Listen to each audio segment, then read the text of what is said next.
Десетина свињи и прасиња во собственост на семејството Ѓоргиеви од Облешево утринава беа ефтанизирани, бидејќи се наоѓаат на 3 километри радиус од жариштето на свинската чума. Тие се револтирани, бидејќи како што тврдат им се уништуваат здрави грла.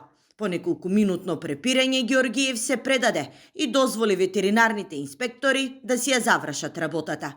Согласно законот, се ефтанизираат сите свињи кои се во радиус од 3 километри од жариштето. За Ѓоргиеви кои се стечајци, денешниот ден ќе биде почеток на една долга борба за екзистенција. Што понатамо со производството, дали ќе сееме сега на есен? Затоа што, например, планираме да сееме, да го зголемиме производството, ние од тоа живееме. Сточарите се гневни, не сакаат да им се уништува и здравата стока, а револтот е уште поголем, бидејќи како што велат не знаат како ќе се врши обештетувањето. Сите кажуваат различно, некој кажува 120 денара, некој кажува директна проценка, некој кажува дека 50 денара од кило ќе биде. Значи, болни годиња да не се плаќат, секој е свесен да не тражи за здравите, ако е таков проблем, треба да каже цената е таа од кило. Кој ги мере годињата сега за да каже дека тоа гуде 200 кг ќе се плати по таа цена? Веќе втор ден се врши уништување на стоката во Облешево. Свињите се ефтанизираат во самите фарми, од каде со багер се ставаат во камиони со кои се транспортираат до јамата.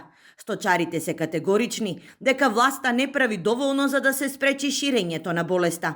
Сега, каде што се затрупуваат меѓу кучинови теранци каде што нема зараз. Ќе пренесе заразни таму. А најголемата зараза ќе дојде оној момент кога ќе дојдат порони дождови, закопани се свињите горе на ридот, под нив е бреганица. Цело село, па може и околината се колеа свиња. Например, каде тие кожи се фрлија? Дали вода евиденција некој од тоа? А тука е пазар, мислам кај нас е сточен пазар.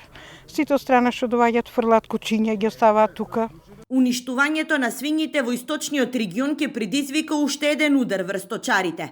Фармите како на Ѓоргиеви со месеци ќе останат празни, што во многу случаи ќе значи и трајно затварање на голем дел од малите и средни одгледувалишта.